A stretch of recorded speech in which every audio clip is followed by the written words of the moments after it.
Garuda Express, an international courier service.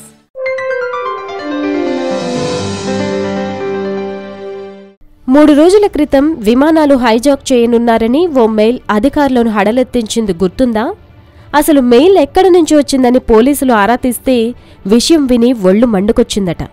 తన ప్రియురాలి కోసం ఫాల్స్ మెయిల్ చేసి హైజాక్ డ్రామా ఆడిన యువకుడిని పోలీసులు అదుపులోకి తీసుకున్నారు. హైదరాబాద్ నగరానికి చెందిన వంశీ అనే యువకుడు ఈ మెయిల్ చేశాడు. ఇతనిచ్చిన మెయిల్ వల్లే హైదరాబాద్, ముంబై, చెన్నై విమానాశ్రయాల్లో పోలీసులు రెడ్ అలర్ట్ ప్రకటించి ముమ్మర తనిఖీలను నిర్వహించారు. చివరికి మెయిల్ ఎక్కడ్నించొచ్చిందో ఆరా తీసి వంశీని పోలీసులు అదుపులోకి తీసుకున్నారు. అమ్మాయి పేరు మీద వంశీ మెయిల్ పంపినట్లు పోలీసులు గుర్తించారు.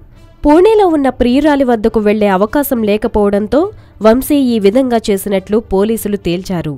తప్పుడు సమాచారం ఇచ్చి పోలీసులను పరుగులు పెట్టించిన వంశీపై కేసు నమోదు చేసి దర్యాప్తు చేస్తున్నారు.